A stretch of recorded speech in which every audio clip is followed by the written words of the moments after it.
Olá, querido amigo, querida amiga.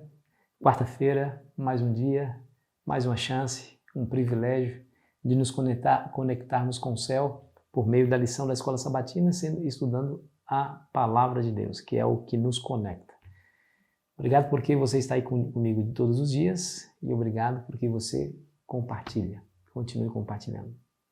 Se você ainda não é inscrito no nosso canal, não se esqueça, se inscreva e acione ali o sininho para ser notificado. Vamos juntos. A cruz e o custo do perdão. Eu falei ontem sobre a face didática dos sacrifícios do sistema sacrificial dado pelo próprio Deus para Israel. Aquele indivíduo pecador, arrependido do seu pecado, ia lá no rebanho, procurava entre os seus cordeirinhos o mais bonitinho de todos, mais perfeito. Não podia ser manchado, não podia ser malhado, não podia ser doente, não podia ser aleijado. Trazia o pobre animal, de 1 ano somente, ainda jovem. Ia lá no santuário, confessava o seu pecado sobre ele.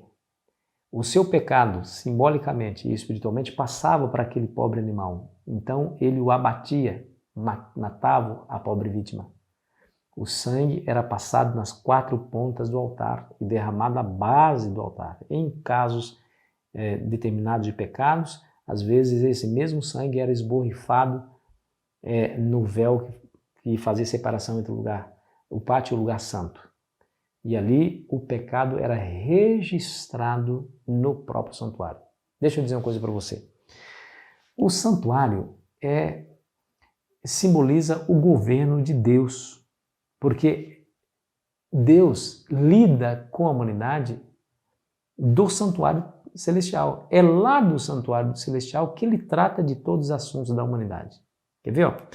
Vamos ver Hebreus capítulo 9, versículo 22 em diante, que diz assim: Com efeito, quase todas as coisas, segundo a lei, se purificam com sangue, e sem derramamento de sangue não há remissão.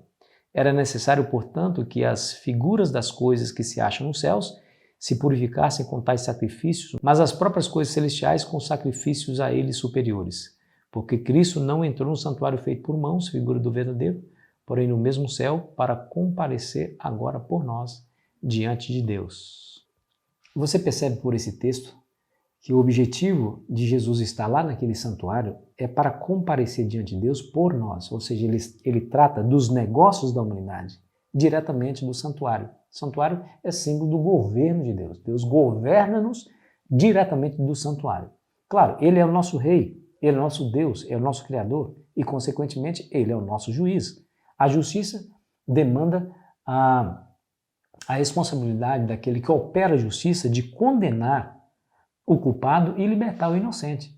Mas quando Deus perdoa aquele indivíduo que leva aquele sacrifício, ele não simplesmente está perdoando de maneira que não haja uma consequência. Não. Primeiro, porque o pecado ele não se perdoa, ele se paga. O indivíduo não morreria, mas ele mataria alguém no seu lugar. Então já ia uma consequência. Depois, ele pega aquele sangue, que era a vida do animal, e coloca nas 4 pontas do altar ou aspergia no véu do santuário, demonstrando assim que Deus estava recebendo aquela carga de pecado no santuário, demonstrando realmente que Deus estava carregando o pecado do povo. Olha que interessante. Isso era feito diariamente. Havia sacrifícios estipulados durante a manhã e a tarde. Todos os dias os israelitas iam lá, sacrificavam, pegavam o sangue, colocavam nas 4 pontas do altar ou colocavam, aspergia lá no véu do santuário, e o santuário recebia essa carga pecaminosa, esse registro pecaminoso. No final do ano havia o dia da expiação. Aí o dia da expiação, Deus transferia aqueles pecados diariamente colocados sobre o santuário para um bode vivo, que era chamado bode Azazel. Então o sumo sacerdote, era somente o sumo sacerdote que operava essa cerimônia. Ele entrava no lugar santíssimo com o sangue de uma vítima e aspergia esse sangue lá diante do propiciatório, da tampa da arca. Depois de ter feito expiação pelo sangue dessa vítima, por todo o povo, ele saía do santuário, despia-se das suas roupas e depois colocava as suas mãos sobre aquele bode vivo, confessando todas as faltas do povo da nação inteira sobre aquele bode. Agora Deus tira o pecado do santuário, purificando o santuário, colocando sobre esse bode. Esse bode era levado para o deserto, só estava lá no deserto. Ele ficava andando no deserto, sem comer, sem beber, até que caísse morto ali nas areias quentes do deserto. Então Deus, ele trata do pecado dessa maneira.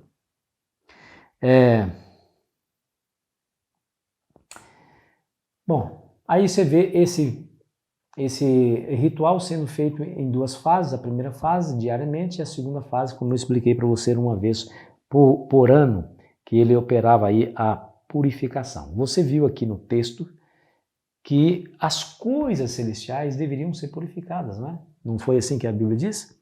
Com efeito, quase todas as coisas, segundo a lei, se purificam com sangue, e sem derramamento de sangue não há remissão. Era necessário, portanto, que as figuras das coisas que se acham no céu se purificassem com tais sacrifícios. Está vendo aí? As coisas que se acham no céu se purificassem. Aí a gente pensa, poxa, o céu é um lugar santo, puro. Tem alguma coisa impura lá que precisa de purificação? Claro que tem. Todas as vezes que nós pecamos, nós transferimos e nos arrependemos, nos colocamos de joelhos diante de Deus, nós transferimos essa carga pecaminosa para o santuário celestial por meio do registro que os anjos fazem da nossa história. Os anjos anotam tudo que nós fazemos, quer seja coisas boas ou coisas más. E esse registro está lá no santuário. Pastor, como é que o senhor sabe disso? Porque diz a Bíblia que no julgamento, lá em Apocalipse e também em Daniel, quando começa o julgamento, abrem-se os livros e as pessoas foram julgadas pelas coisas escritas nesses livros. Ou seja, então há um registro. E esse registro pecaminoso está lá no céu. O que vai acontecer? Quando terminar esse julgamento, acontecerá, a exemplo do que aconteceu no nosso santuário, que era cópia do modelo celestial, que Jesus Cristo sairá, purificará o povo, mas sairá com toda essa carga de pecado de toda a humanidade e lançará sobre o inimigo de Deus, aquele que originou o pecado. E ele vagueará durante 1000 anos, está lá em Apocalipse 20. Será preso, acorrentado, diz a Bíblia, né? Claro que é uma cadeia aqui de circunstâncias, e estará lá nessa terra vagueando durante 1000 anos, carregando o pecado do povo. Ele que é o originador, ele que é o tentador, ele que levou o povo a pecar, agora ele recebe essa carga pecaminosa durante esse tempo. No final do milênio, diz a Bíblia que o Senhor Deus voltará e colocará fim ao diabo, seus anjos e ao pecado de maneira definitiva. Querido amigo, o que nós aprendemos com tudo isso? Você já pensou se nós recebêssemos a justa medida dos nossos pecados? Se nós fôssemos julgados e de maneira justa Deus nos colocasse a responsabilidade por eles, nós estaríamos todos perdidos. Porque diante de Deus não há como fingir. Somos pecadores. Diz a Bíblia que todas as coisas estão nuas e patentes aos olhos daquele que tudo vê. Então eu pergunto, quem se safaria? Quem se safaria, né? Ninguém. Mas graças a Jesus, o nosso pecado é colocado sobre ele. Ele morre em nosso lugar. Apesar de que esse registro vai para o santuário, esse registro do nosso pecado vai para o santuário, em Cristo nós temos o pagamento, nós temos a purificação.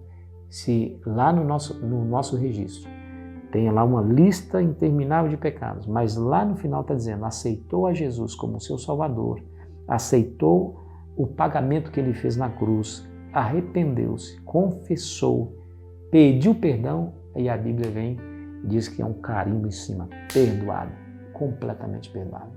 Mesmo sendo pecador, esse indivíduo recebe o perdão, a absolvição e, consequentemente, a vida eterna. Coisa linda, né? Que coisa maravilhosa. Espero que você se beneficie com essa verdade no teu coração hoje, que o Senhor te ama, que o Senhor te perdoa, que Ele tem interesse muito grande no seu bem-estar, felicidade, salvação e segurança. Vamos orar? Querido Pai Celestial, nos ajude a nos concentrar diariamente nessas verdades, colocar o nosso coração nelas, Senhor, para não desanimarmos diante das dificuldades. Toma o teu filho e tua filha nas tuas mãos, hoje e sempre, em nome de Jesus. Amém. Foi uma alegria estar com você, querido amigo, querida amiga. Amanhã estaremos aqui novamente, juntos para continuarmos a nossa jornada espiritual. Aproveite bem o seu dia.